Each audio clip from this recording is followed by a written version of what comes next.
Little Tommy had always been curiously adventurous, but even he didn't expect to find himself in the middle of the forest while chasing a wayward butterfly.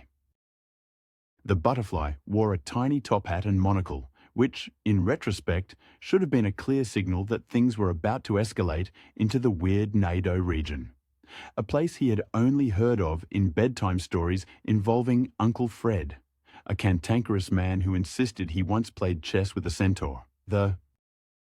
As Tommy wondered, he noticed the trees whispering amongst themselves. It was all fun and games until the trees started speaking directly to him. "Solve my riddle, tiny human," bellowed an ancient oak, its trunk rumbling like Grandpa after a beef stew dinner. Tommy's eyes went wide. A talking tree? But of course, why not? He muttered, a mix of fear and sarcastic indifference on his face. "Riddle me this. What has roots as nobody sees, is taller than trees, up it goes, and yet never grows?" the oak queried, with a dramatic leaf toss for flair.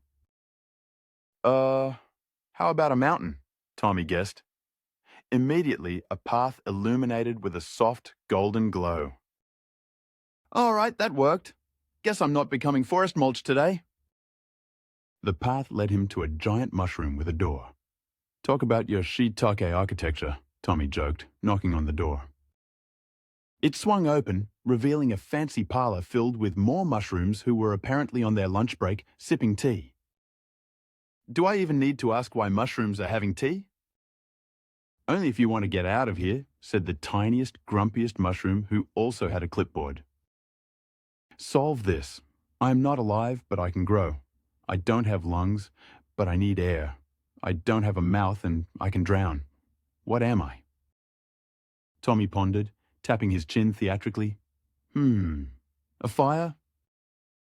The mushrooms nodded in unison, and the door at the back of the room flung open, revealing another golden-lit path. "Fire it is.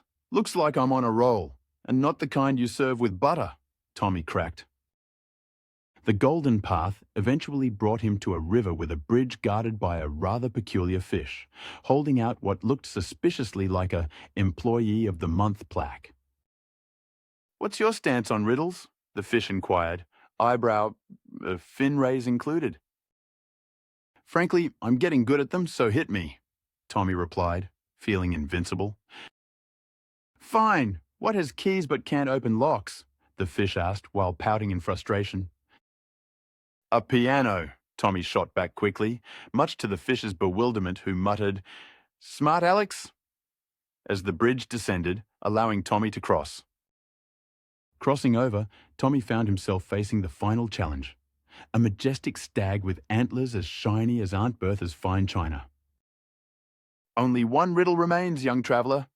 Fail and you stay here forever, filling out taxes for the goblins," the stag said with a grandiose snort.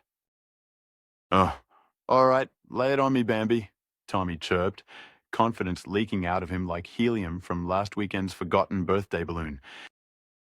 "What comes once in a minute, twice in a moment, but never in 1,000 years?" the stag bellowed. Tommy thought hard, sweat beading on his forehead.